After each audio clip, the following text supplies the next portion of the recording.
Yes, half of the quarterfinals are done, which means we now have 2 semifinalists from the much more difficult half of the bracket. The other side is a little bit easier, which means we got to talk about it in the very curious news from around the best channel on YouTube with the amazing Conrad.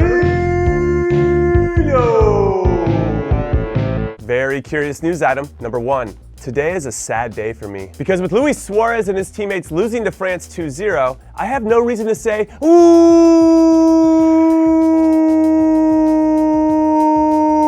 Uruguay anymore, and that bums me out. Until I remembered that I predicted that Antoine Griezmann would have a goal and an assist in a France win, and Antoine Griezmann had a goal and an assist in a France win, and that pumps me up because it proves yet again that I am a prediction god. However, despite making these important plays in the game, which came off a well-hit set piece to Raphael Varane's head and a serious goalkeeper error, I didn't think Griezmann played particularly well. He played backwards a lot, especially when he had a chance to run at players, and I'm not entirely sure why. I mean, is he lacking confidence? Is he sick? Is he being instructed to play it safe? Is he not being able to run into the spaces that he would prefer, given where Olivier Giroud is standing or where Kylian Mbappe is running into? So he's not feeling like he can truly express himself out on the field like he normally does. And I only ask these questions because I'm still waiting for him to have his breakout game, and today does not count. He did not do it today because I know, we know, all of us know that he can give and do more, and the odds are that it's going to happen at some point, so we'll see if it's in the semifinals. As for France overall, I thought they were solid. They made the plays they had to make, they made less mistakes, and they were the deserved winners. Also, I got to give credit where credit is due because I thought French manager Didier Deschamps made a wise move to put Conrad, I think I said that right, in midfield in place of the suspended Blaise Matuidi because it was a nice way to split the difference between his other options off the bench, since Tolisso can keep the ball, hold his spot, he's very disciplined, but then also push forward when necessary. For example, had Deschamps elected to go with Ousmane Dembele, whose instincts are to attack, or Steven Nzonzi, whose instincts are to defend and be the pivot, it might have disrupted the flow in a negative way, so I appreciated the decision to start Tolisso. However, N'Golo Kanté is so good, and with all due respect to Casemiro and Sergio Busquets, he is, for me, the best defensive midfielder in the world, and I don't think it's up for debate, or it shouldn't be up for debate. And because Paul Pogba is playing so well in the midfield with him, it probably didn't matter who was next to them because they were going to win the key midfield battles regardless. Also, this must be mentioned, the Uruguayans never really looked like they had a goal in them. Sure, they had a couple of half chances, and Hugo Lloris made one fantastic save, but it never felt sustained, and it definitely never felt like it was coming. You ever get that sense when you're watching or playing that a goal is coming? Didn't really feel that way for Uruguay, which made it pretty obvious how much they missed Edinson Cavani up top. But all things considered, and given the amount of talent that is currently on their team, I think them losing in the quarterfinals sounds about right. Unfortunately though, it signals the end of an era for their longtime manager Oscar Tabarez, who has been the architect for the sport in Uruguay for so many years. It's really sad to see him leave what will most likely be his last World Cup in charge, and most likely the last World Cup for Diego Godin, Edinson Cavani, and Luis Suarez, but of course, their legacies will live on. Very curious news item number 2. Today is another sad day for me because my pick to win the World Cup, Brazil, got knocked out of the tournament by Belgium 2-1.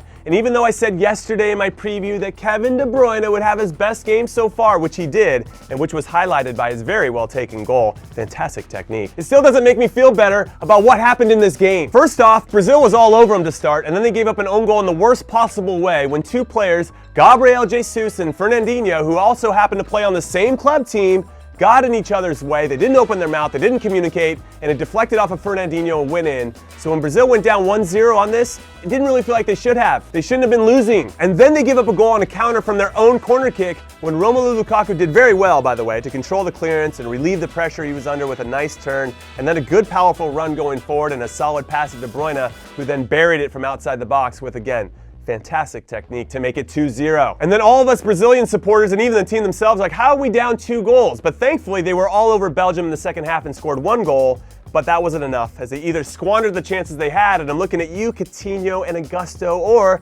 they were saved by the very game Thibaut Courtois in Belgium's goal, and I'm just, Brazil should not have lost this game. And I believe their manager Tite blew this. And you know what? I'm going to blame Casemiro too. And you know what? And the yellow card rule as well, because I think it's pretty harsh that players have to sit out a game if they get 2 yellows in the first 4 games of the tournament. Now, okay, of course, if they get 2 yellows in 3 group stage games, then fine.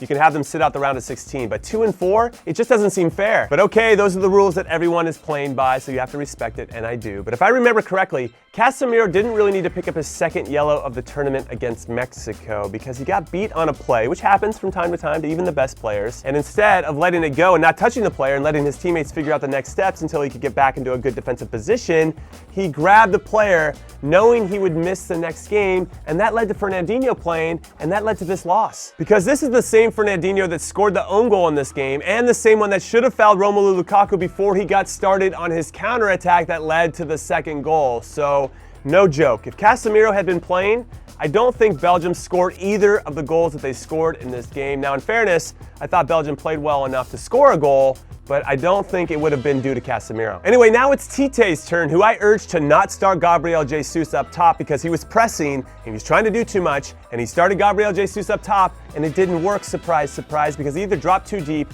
or he gave the ball away too easy. And against a team like Belgium, you need to balance out your quick, shifty players with some bigger bodies. So I think Roberto Firmino would have been the better choice because he would have looked to sit in between the big defenders while also doing the thankless work of running stuff down into the corners to stretch things out so the quick, shifty guys have more space to play. When Jesus drops back and doesn't stay high, it allows Belgium to compress the space between the lines and Tite should know this. I'm so frustrated. I still can't believe that Brazil lost. Very curious news item number 3. Is Gigi Buffon really going to PSG? I honestly thought the guy was going to straight up retire, but in fact, he apparently left Juventus to go somewhere else to try and win the one trophy that has eluded him his whole career, the Champions League, and that destination is PSG. But maybe he should have talked to Cristiano Ronaldo first before he made that decision, since it looks like CR7 is coming to Turin, and that would have helped increase his odds to win it there. Or maybe he should have talked to Zlatan, who tried to go to PSG to do the same thing and couldn't, or even Neymar, who couldn't make it happen last season. Because I mean, this is a crazy move for me and super unexpected, but I do think Buffon's calming influence in the back and in the locker room could do a lot of good for this PSG team overall and their new manager Thomas Tuchel. So I don't think they're favorites to win the Champions League now because of the addition of Buffon, but they're also not favorites, you know? Anyway, that is it. That is all I got. So now it is your turn, and here are my questions. Do you think Antoine Griezmann will have his best game in the semifinals against Belgium?